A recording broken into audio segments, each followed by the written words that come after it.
नमस्कार दोस्तों। तो आज हम पढ़ने जा रहे हैं प्रोनाउन। ठीक है। तो प्रोनाउन क्या होता है? तो ऐसा वर्ड जो नाउन के स्थान पर आता है वो प्रोनाउन कहलाता है। ठीक है। किसी भी सेंटेंस में बार बार किसी का नाम पुकारा जाए या किसी को बार बार नाम लेके पुकारा जाए तो वो बिल्कुल बेकार लगता है, इसलिए हमने प्रोनाउन यूज़ करते हैं ताकि वो अच्छा लगता है। ठीक है। किसी के नाम बार बार रिपीट करने से बचने के लिए हमने प्रोनाउन बनाया है। तो शुरू करते हैं प्रोनाउन के बारे में पढ़ना। तो प्रोनाउन क्या होता है कि ये नाउन के स्थान पे आता है या नाउन फ्रेज के स्थान पे आता है। तो नाउन फ्रेज क्या होता है तो मैंने आपको बताया है। आप हमारी वीडियो सर्च कर सकते हैं, प्लेलिस्ट में आपको मिल जाएगी।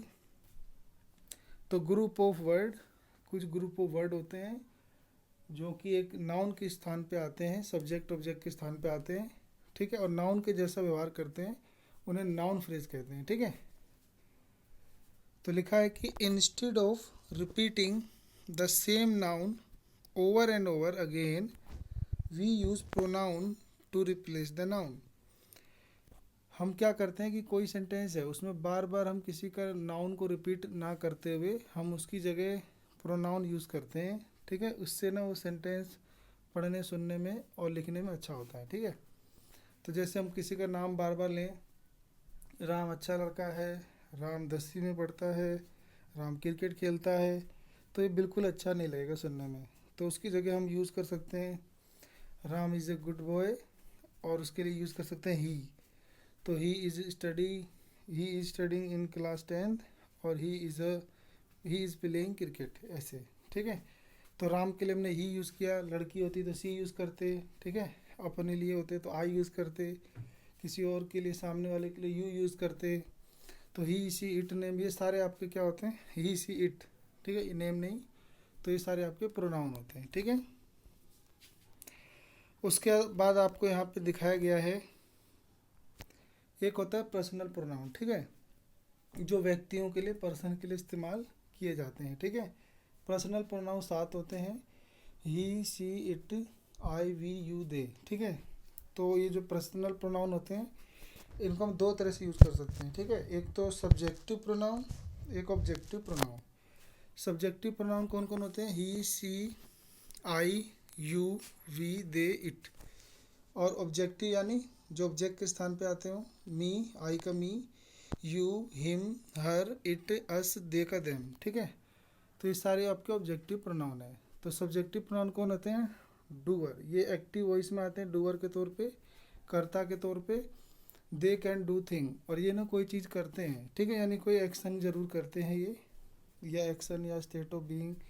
तो ये सब्जेक्ट के स्थान पे आते हैं सेंटेंस में।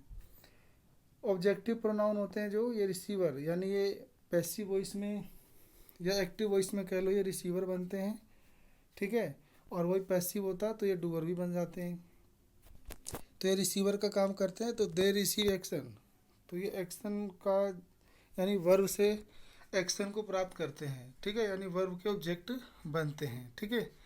तो ऑब्जेक्ट दो होते हैं, एक वर्ब का ऑब्जेक्ट होता है, एक प्रीपोजिशन का ऑब्जेक्ट होता है। वर्ब के ऑब्जेक्ट दो होते हैं, डायरेक्ट ऑब्जेक्ट और इनडायरेक्ट ऑब्जेक्ट। ठीक है। अगला हम पढ़ेंगे रिफ्लेक्सिव प्रोनाउन। ठीक है। Refer to back to the subject. ये जो होता है ना रिफ्लेक्सिव प्रोनाउन, ये ना अपने सब्जेक्ट के लिए इस्तेमाल होता है। ठीक है। जैसे हमने कहा कि ही हर्ट हिमसेल्फ, तो ही हर्ट्स हिमसेल्फ, उसने खुद को ही चोट पहुँचा ली। तो इसमें जो हिमसेल्फ है वो सब्जेक्ट के लिए ही यूज़ हुआ है। ठीक है। तो हिमसेल्फ है, हर सेल्फ है, यूर सेल्फ्स है, themself, itself, ourself. तो ये सारे आपके जिसके पीछे सेल्फ या सेल्फ्स लगे होते हैं वो आपके रिफ्लेक्सिव प्रोनाउन बनते हैं, जिनका एक्शन का प्रभाव सब्जेक्ट पर ही पड़ता है। ठीक है। यहाँ पे लिखा है the word ourself, themself, itselfs, himselfs, herselfs do not exist. ये होते ही नहीं है। ठीक है। तो कभी भी आप इनका इस्तेमाल ना करें, केवल ये लाल वाले जो हैं इनका इस्तेमाल करें। ठीक है। क्योंकि इट क्या है? सिंगुलर जैसा होता है, तो इसके साथ सेल्फ कैसे जोड़ दिया, तो इसीलिए गलत है। ऐसी हिम सेल्फ्स गलत है, हर सेल्फ्स गलत है, ये सब आपके गलत है। ठीक है। Possessive pronoun, possessive pronoun are use to show, इनका इस्तेमाल किया जाता है दर्शाने के लिए ऑनरशिप, ठीक है, यानी अधिकार, स्वामित्व। तो हिज यानी उसका, हर उसकी, अवर हमारा, अवर्स हमारा ही होता है, ठीक है। Their theirs, her hers, your yours, my mine its. तो ये सारे क्या होते हैं, ये पजेसिव बनाते हैं यानी अधिकार बनाने का काम करते हैं। जैसे दिस बुक इज़ माइन, तो जो माइन है ये इस किताब पे अधिकार जमा रहा है, ठीक है। तो माइन क्या हुआ यहाँ पे, प्रोनाउन, और ये पजेसिव प्रोनाउन है, ठीक है। तो that is jacket is hers, ठीक है। तो हर्स जो यहाँ पे पजेसिव प्रोनाउन है, ये जैकेट पे अधिकार बना रहा है। प्लीज़ गेट हर जैकेट, तो यहाँ पे जो हर है, प्लीज़ गेट हर जैकेट, तो यहाँ पे जो हर है ये आपका पजेसिव प्रोनाउन है जो जैकेट पे, ठीक है, अपना अधिकार बना रहा है, ठीक है। अगला पढ़ेंगे हम रिलेटिव प्रोनाउन, ठीक है। ये बहुत इंपॉर्टेंट है, इसमें बच्चों को बहुत कन्फ्यूजन रहती है, इसके बारे में हम डिटेल से आगे भी पढ़ेंगे।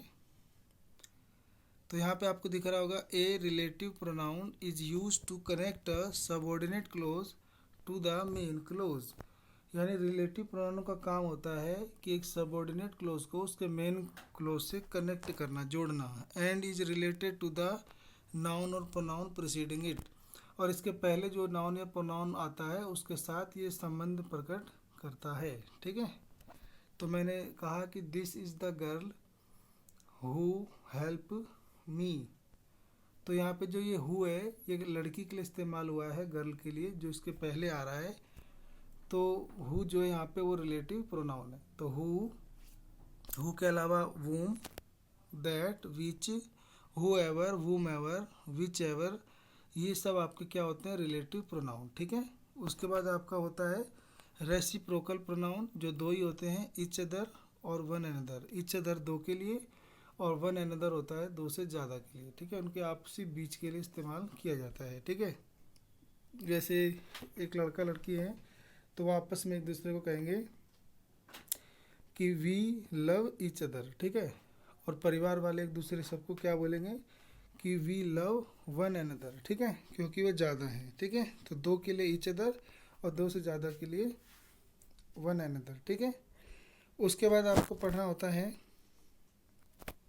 Interrogative pronoun. तो इंट्रोगेटिव प्रोनाउन क्या होता है, इंट्रोगेट करना यानी प्रश्न पूछना। तो लिखा है आर यूज इन क्वेश्चन, इसका इस्तेमाल क्वेश्चन में किया जाता है। तो हु जो होता है ये क्वेश्चन में जब सब्जेक्ट की तरह यूज होता है तब ये इंट्रोगेटिव प्रोनाउन होते हैं, ठीक है।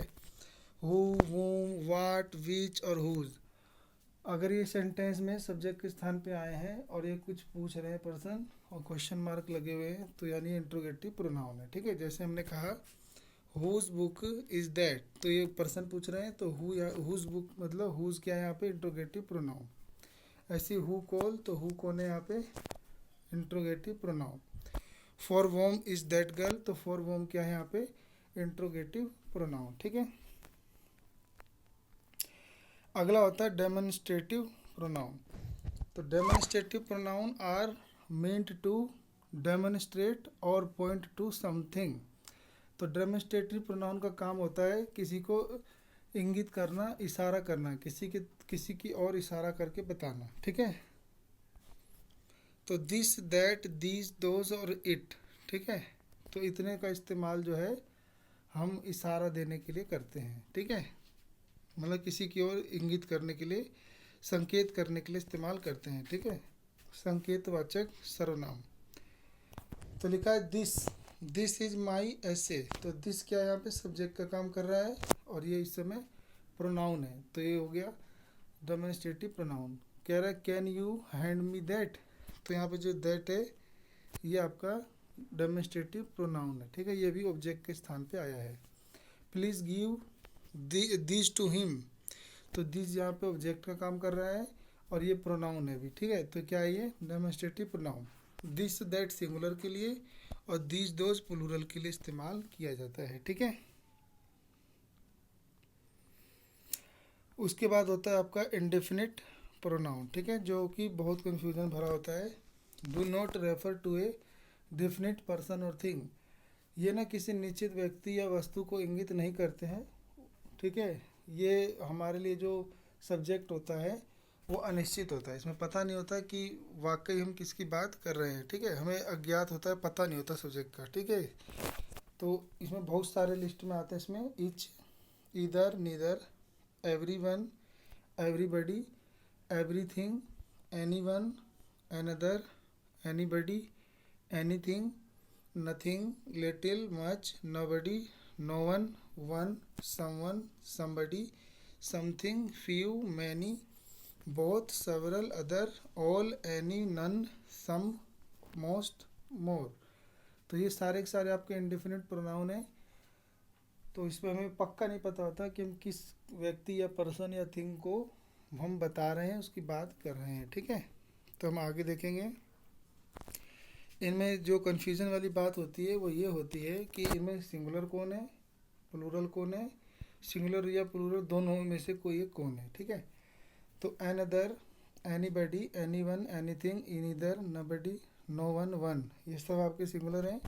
Each, either, everybody, everyone, everything, something, someone, somebody, nothing, little, much, ये सब आपके सिंगुलर होते हैं। इसको आप दोहरा के याद कर लें, ठीक है।